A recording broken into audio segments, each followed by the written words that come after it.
Salut, salut et bienvenue dans cette nouvelle vidéo où nous allons parler de la Saint-Valentin. Le 14 février, juste dans quelques jours, ce sera la Saint-Valentin et j'aimerais qu'on approfondisse un peu nos connaissances sur cette fête. Est-ce qu'un chrétien a le droit de célébrer la Saint-Valentin? Quelles sont les origines de la Saint-Valentin? Nous parlerons de tout ça après le générique.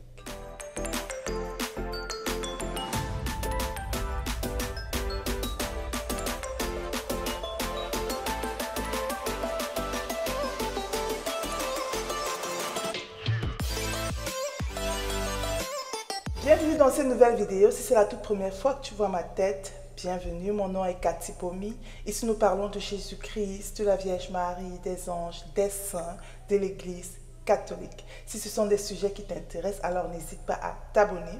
Active la cloche de notification pour ne rater aucune de nos vidéos. Pour toi qui es un habitué de la chaîne, grand merci d'être parmi nous. Ta présence ici est vraiment appréciée. Aujourd'hui, nous allons parler d'un saint. Saint Valentin, parce que c'est lui qui est derrière la fête de la Saint-Valentin. À Saint-Valentin, nous offrons des cadeaux, c'est la fête de l'amour, des chocolats, des fleurs et tout ça. C'est devenu une grande fête commerciale, spécialement ici aux États-Unis. Quand tu entres dans un magasin, tout est rouge.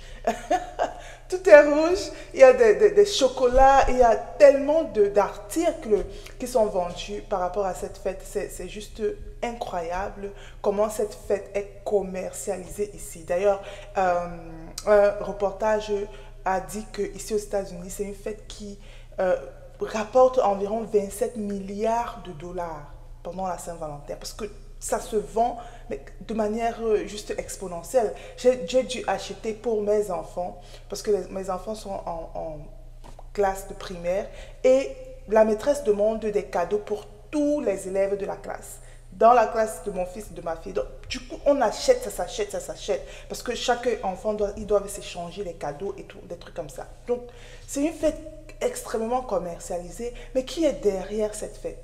Quelles sont les origines de cette fête? Nous devons en parler parce que la réalité, c'est que un saint est derrière cette fête. Déjà, il y a plusieurs histoires qui sont racontées concernant Saint-Valentin. Il y a vraiment, parce que c'est quelque chose qui s'est passé il y a bien trop longtemps, donc il y a plusieurs versions, voilà, de qui était Saint-Valentin et tout. Mais moi, je vais vous raconter ce que je connais, ce que j'ai appris. Vous pourriez me dire en commentaire quelles sont les versions que vous avez entendues. Voilà la version que j'ai entendue de ce qui était Saint-Valentin et c'est ce que je vais vous raconter aujourd'hui. Saint-Valentin était un homme qui a vécu dans les années 200 après Jésus-Christ. Et à cette époque, les chrétiens étaient encore martyrisés. Donc, ce n'était pas évident de pouvoir montrer sa foi publiquement.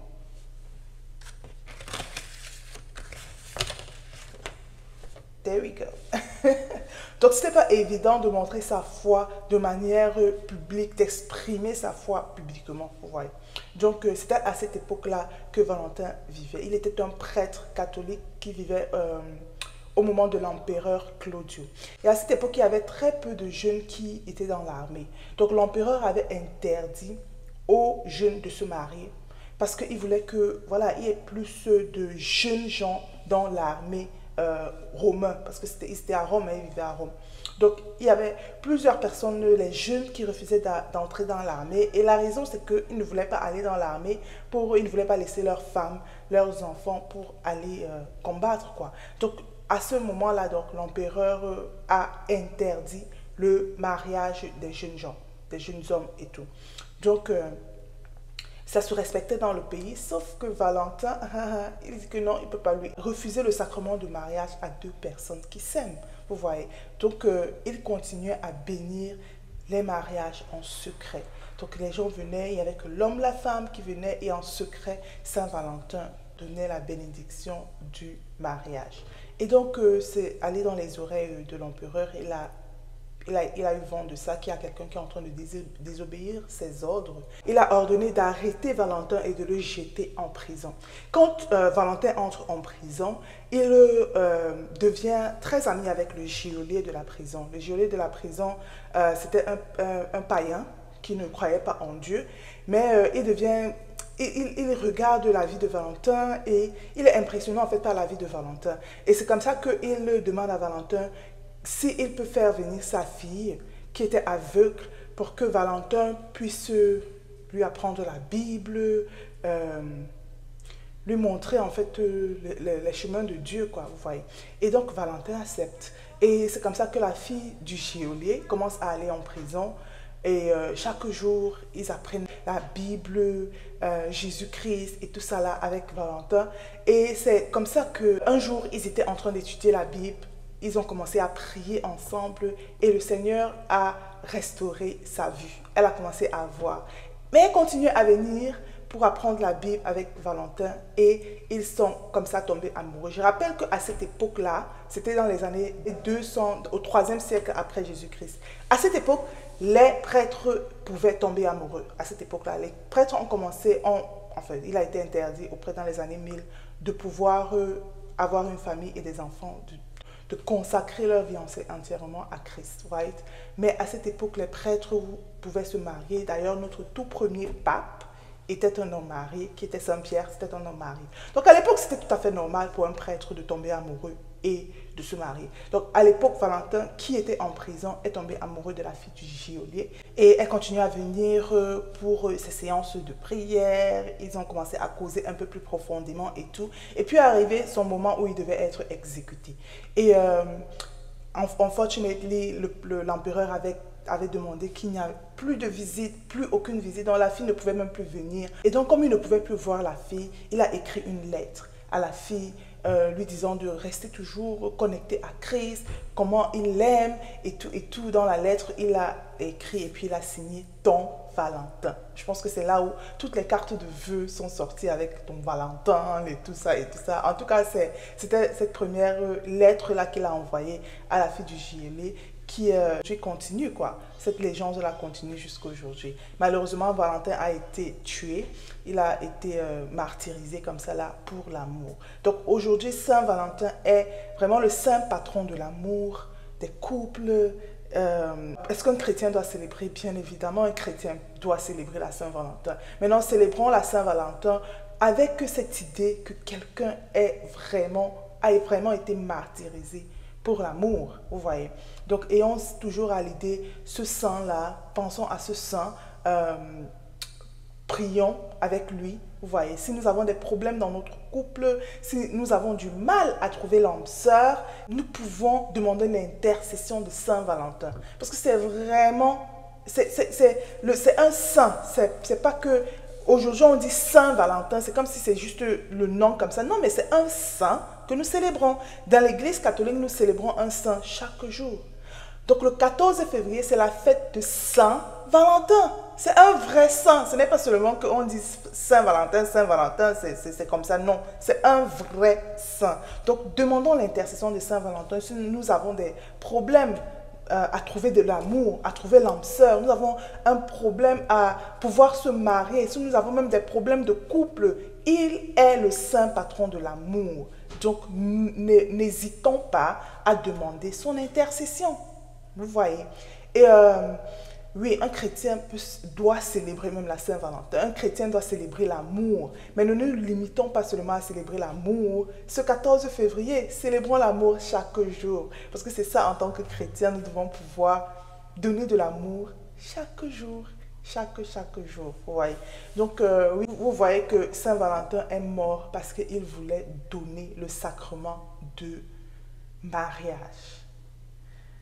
Ok, donc toi qui as ton girlfriend, boyfriend, toi qui es à ce niveau, pour moi, je ne suis pas contre, voilà, on peut apprendre à se connaître, on peut apprendre à connaître qui sera son futur mari, mais la fête de la Saint-Valentin est devenue une fête de débauche en fait, où des enfants même de 15 ans se retrouvent en train de faire des trucs vraiment incroyables au nom de la Saint-Valentin. Vraiment, faisons attention, ok? C'est une fête chrétienne. C'est à la base une fête chrétienne. Donc, quand tu seras dans ton lit là-bas avec ton petit ami ou quoi que ce soit là, il faut te demander, est-ce que c'est vraiment ce que Jésus-Christ veut? Est-ce que c'est vraiment la raison pour laquelle Saint Valentin a été martyrisé? Pour que moi je me retrouve sans être mariée le jour de la Saint-Valentin, en train de célébrer un saint, en train de faire des choses pas très... Vous voyez ce que je veux dire, non? Donc, dans ce sens-là, vraiment, faisons attention. Faisons attention lorsque nous célébrons cette fête de Saint-Valentin cette année. Parce qu'en réalité, c'est vraiment un saint que nous célébrons. C'est vraiment Saint-Valentin que nous célébrons. Ok? C'est vraiment l'amour que nous célébrons. C'est vraiment un martyr qui a donné sa vie pour suivre le Christ. C'est lui que nous célébrons. Okay? Donc lorsque nous serons avec nos maris, lorsque nous serons avec nos femmes, ou alors lorsque nous serons avec nos boyfriends, girlfriends, est-ce que c'est vraiment l'amour là que nous célébrons? Est-ce que c'est vraiment l'amour dans le sens que Christ veut que nous célébrons? Posons-nous cette question quand nous célébrons cette année, la Saint-Valentin. C'est très important. Okay? Et sachant que Saint-Valentin est quelqu'un qui a donné sa vie pour l'amour, pour l'union des couples. Vous voyez, donc, donnons cet amour chaque jour au quotidien. Voilà. C'était tout ce que j'avais pour toi aujourd'hui sur la Saint-Valentin. Est-ce qu'un chrétien peut célébrer la Saint-Valentin? Oui. Qui était Saint-Valentin? Quelles sont les origines de la Saint-Valentin? Voilà, Saint-Valentin, il a été décapité un 14 février. Je pense qu'il a été décapité le 14 février 278. Le 14 février 278. Donc, c'est la raison pour laquelle 14 février est resté une date mémorable pour nous. Donc, voilà. C'est tout ce que j'avais pour toi. Si tu as aimé la vidéo, n'hésite pas à mettre un pouce bleu. Active la cloche de notification pour ne rater aucune de nos vidéos. Abonne-toi, ok? Abonne-toi. Et partage cette vidéo à un de tes frères, à une de tes sœurs pour... je suis sûre que beaucoup de gens ne connaissent pas l'histoire de Saint-Valentin. D'ailleurs, moi-même, c'est récemment que j'ai connu cette histoire. Donc, partage cette histoire aux membres de ta famille, à tes amis, pour qu'ils sachent effectivement c'est quoi que nous faisons le jour de la Saint-Valentin. C'est quoi vraiment que nous célébrons ce jour-là. Voilà. On se dit à la prochaine. Bye bye.